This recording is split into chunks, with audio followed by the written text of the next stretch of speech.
Good morning, welcome to today's RC Coffee Chat and happy Sunday! Oh, and just in case you're a typical bloke like myself, the clocks went back in the United Kingdom, so it is now 07:59 apparently. Happy days.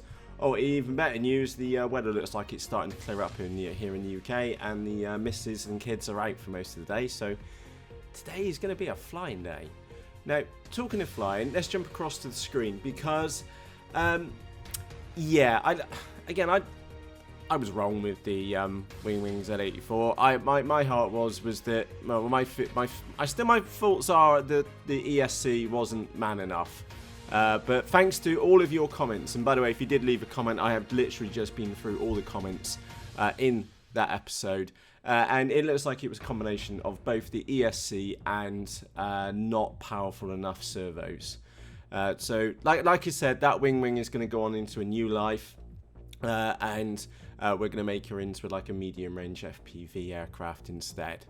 The new one, which will be here eventually, I ordered it from GearBest about 2 weeks ago, so it's probably due here on Monday or Tuesday, I'm guessing. We'll set that one up again, and we'll take her out on 5S. And by the way, any suggestions on some really nice, tough servos to go in her would be very, very much appreciated. Next time around, I will go for bigger, stronger servos, and also I would definitely put the 100 amp ESC in her as well, so we can run her on maybe 5S, or I think Sick was nudging me towards 6S in the chat. And frankly honest, I really don't care much about the motor at all, so if we burn her out a tree, who cares? You know, the motors are consumables after all. But on a very serious point, I really do appreciate everybody's comments on that episode. I really do appreciate the feedback. Now, changing tack slightly to an item which I bought a couple of days back, or about 2 weeks or more, say about a week ago, is that yesterday when I was flying the mini Hornet FPV wing, is that I had a blackout, and that's the first blackout which I've had on that model, and admittedly I was caning her pretty hard. And we came back round and I was on the opposite side of the hedge line, and I was probably only like 3 foot off the ground chasing the back line, and I was expecting some form of grey out because there was a tree there and I was below the wall as well, but I just had complete blackout. So do the right thing, stuff it in the ground, just like no questions asked. I didn't even bother trying to take off the throttle, just throttled off, push down, stick it in the ground. It's always the safest thing to do. So that's what I promptly did. But when I got back home, I was thinking, well, I had this package here on my desk. I'm 99% sure it was the OSD in there. And it was. And what I've got, let me just go and get some photos so you can actually see what I've been and done. So what we've got here on the screen, in fact, can I just zoom? Yeah, let me just zoom in a touch and zoom back out. There we go. Okay, so this is, I don't know if this is the top or the bottom of the board. I don't think the orientation makes any difference for it. Is that it did come with an XTC connector, and it also came with a little bag of other goodies as well. It came with the little plastic standoffs as well, which they didn't really mention in the description. So that was kind of surprising, so I'll stick those in my standoff box. But yeah, soldering up the XTC connector was dead simple. You can see a really nice job on there. Then we've got 12 volt and ground there, so that supplies the power to the video transmitter and also onto the camera, because it's a 12 volt camera which I'm using. And then what we've got here is the yellow wire which is hiding underneath here, which is going to the video transmitter, and it's ground because that's got 2 wires, one for ground and one for the video transmitter. And then this yellow wire and this blue wire, the yellow wire is the camera input, and this blue wire is the ground. And it was very, very simple to solder up. It took about 10 minutes in total, something like that. Really straightforward to do. And of course, what I've been and done is put a nice big glob of hot glue here to stop any stress on these cables, and also here as well. And then as they all come out, I did nip them all together, and they got a little dose of hot glue there on the corner too, just to give it like some restraint on the cables itself. Where's the other photo which I've got, which You can see more easily on this one is that what I've been and done is when that board's mounted up and down, that XT60 connector there then pokes up here on the side. So just give me one moment. Right, sorry, I hit the pause button. Little one just came in looking for an iPad. So yeah, happy days. Anyway, coming back to this one, I cut out a chunk here. You can actually see the balsa wood there, so it is just leaning over the edge a touch. And then we'll turn it round and then sit it down flat. So where's the next photo which I've got here? So you'll now see my mistake. Oops. Can you spot the mistake? Let's pause for a moment. Anybody see the obvious mistake? Please let me know in the comments. In the comments underneath this episode. You spotted it yet? Because I only spotted it after I hot glued it in. Is that somebody forgot to connect the ESC wires to the bottom of the OSD board. So let me just go back. Let's go on a photo. Go back a photo. You'll see that I pre-tinned those two tabs there. And there's the negative and there's positive for that back corner. And I should have soldered in the ESC wires in there, and I didn't. Oops. So I had to then unpick it all, and yeah, that was fun. And let me go to the finished article. So there's the finished article.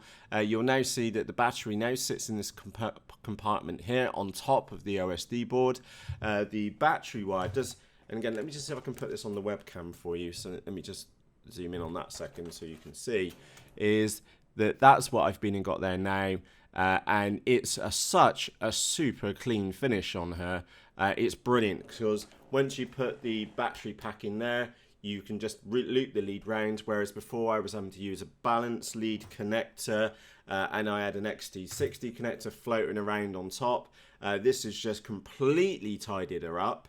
And what do I now get on the screen? That's probably what you're wondering, is that the crucial one for me is around current. So let me just scroll down. So there's the board. It all looks pretty. Oh, and also programming the you're not even programming. You're just tweaking the settings. Is that if you've got one of these, I think they're TTL connectors, like super cheap off eBay, like for £2 tops. It was super simple, just to jam the cables in there, and then just use their software off the STOSD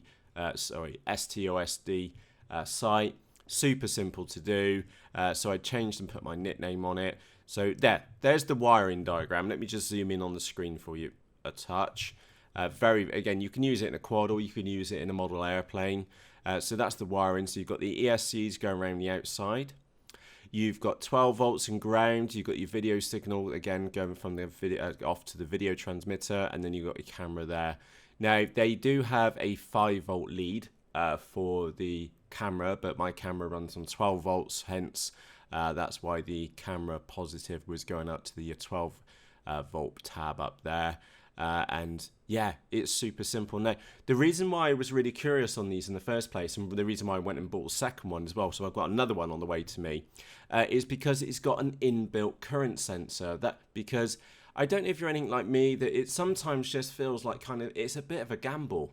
You know, when you're flying, you set a timer on your transmitter for a couple of minutes, but even then you may land with loads of battery life, or loads of life left in the battery. Whereas this one, let me just scroll down. I'm trying to look for, there we go. Okay, so let me zoom in on this. So, come on. Okay, so imagine this is your screen, which you can see for the goggles. And by the way, the text is nice and big, super, super clear. Okay, and I've got two different screens. Okay, so where it says Maytech SYS, I've been to put my tag MoggyX in the top left hand corner. I did that by the little programming card. Dead simple to do. You've got your voltages there, and then crucially, you've got your current on the left, and you've got current used on the right, and also your flight timer. Now, we've got two screens, so this is when you're using less than 2 amps. And then you've got this one here, which is when you're using more than 2 amps, aka ragging the nuts off it. And that means that I can I'll now be able to see on the screen is the current pack voltage, the current used, and also, so that's the current consumption. So maybe that little motor's pulling 10 amps, for example, I would have 10 amps here in the bottom left-hand corner, and whatever the voltage is on the pack. So if it gets down to, say, 11.1, for example, I would start considering to land. And the same is that if I was only running a 1300 milliampere pack in here, then I would start thinking to land around about 1000 milliamperes used. Okay, and of course, if I was using an 850 pack, then I know roughly how much I've used, and then I know that I should really be landing pretty soon. Okay, or on the flip side, imagine you're in the air and it only says 400. Well, we go, well, I'm going to rag that one some more. Ram the throttle up and cane the living daylights out of it. Oh, and the other one is a flight timer as well. Now, I find the idea of the flight timer really, really curious. I do go back and look at the DVR recordings for the Phantom. And the reason for that is that I compared like the flight times, which I've used, to the current used, and so that again, and then actually matching it back to the battery pack voltage at the end as well, and how much has been used, so that I can work out, well, basically I know right now that my vector is not reading the current correctly, it's reading to less, okay, which now means that I need to factor in a good like 30% less or more current usage, if that makes sense, and power life on the battery. So yeah, it's a curious one. Excuse the slurping. So yeah, simple little mod. Very, very simple OSD. It costs like, well, 12 quid. So we'll say about $15. And frankly honest, I think that was 12, 13 quid well spent. And again, it's considering how, excuse me, we've been to McDonald's for breakfast this morning with the kids, is the how neat the finished article is. It's way better than what it was before, and I now get the OSD. The wiring's much more tidier. Yeah, happy days. I do like it. I do like it a lot. Let me just go back to the finished photograph. Look at that. Look how neat and tidy that is. And I've now got the OSD on the aircraft. That, ladies and gents, would be happy days. So have you seen anything like this before? I am personally super impressed. I'll pop a link to this one in the video description for you. And like I said, when I saw the first one, when I bought the first one, I thought it was a good idea. And then I thought about it a bit more and I went and bought a second one. And I'm actually wondering, should I go and grab myself a third one? Because they do take a while to turn up here. Because it was so simple to do. Oh, and a heads up, when the other one arrives, I will take you through the setup properly. I was just trying to get that one in there, and again, it's nice that I've got two. Well, I've got one here with me right now and another one on the way, because that means I can set this one up and get used to it, and I'll make a little episode for you bulls to show you how to do it, because honestly, if you can solder a couple of pads, that's happy days. It works great out of the box, and then I'm not even going to say that you're programming it. All you're doing is just stuffing 3 wires in the right place. It's not hard. Literally on a scale of 1 to 10, it was like a 1. You just go stuff. If you can read RX and TX and know that you need to swap them over, it's dead simple. And their software was dirt simple. In fact, let me just go and show you their little software tool. It was just ridiculously simple. Wait for that to load up. There we go. So that's their little tool. And all you do from the serial port, you drop that down and choose connect. You put your pilot name in there, obviously, if you want your name to appear in the top left-hand corner. You choose your warning voltage, which I've got mine set to 3.6, which is also the default. The warning milliampere hours, which I think I set mine to 1,100 on mine. And then where you want the voltage displayed to show, whether you want a center crosshair, which I didn't enable. I didn't even look at that. Just, yeah. That kind of assumes that you actually put the camera in their level in your model, and probably is. And that's it. That's all the configuration settings for it. And you just tick the boxes. You don't even have to press. There's no save button or anything like that in there. And then just click disconnect. Super easy. Like, so, yeah, I wasn't kidding. You just jam 3 wires in the right sockets. Choose the COM port. Away you go. So easy. I was super impressed. So, in fact, I'm going to go and add another one of those to my shopping cart, because I was fairly impressed by that. and I'm thinking models later on where I just want an on-screen display, it would work out really, really well. In fact, I'm also wondering, is that could I set this up with make a little, like a whole little unit where I've got the FPV camera sat on the front with the OSD board on the back, and then the video transmitter sat on the top of it, and then maybe another XTC connector hanging off the back, because I think it was rated up to about 120 amps, something like that, something crazy like that. And I can make an all-in-one unit where I've got the OSD and I've got the camera and the video transmitter all in one. I think that would be pretty cool. I don't know. But anyway, I'm super impressed with that one, and hopefully that will limit the blackouts on my Hornet FPV flying wing. So happy days. Now, before I disappear, what are you flying today? Are you out flying? I've been here keeping an eye on the weather in Bristol, in the United Kingdom. It's a bit ropey up to about 10 o'clock, really quite dark cloud, but saying that, is quite light cloud out there at the moment. And then it's supposed to brighten up around about 11 o'clock with only 5-mile-per-hour winds. Good weather for some FPV. Happy days. So if you are out flying today, as always, let me know what you're flying in the comments section underneath this episode. If you've got any comments about that OSD board, please just ask. I honestly, I did find it really super simple to put in, and like I said, when the other one arrives, because I did do them in separate orders, I will do a little setup video tutorial for you, because it was like ridiculously simple. In fact, the hardest piece, to be fair, was just soldering the wires on, because that's can be always tricky with little wires. That was like the trickiest point.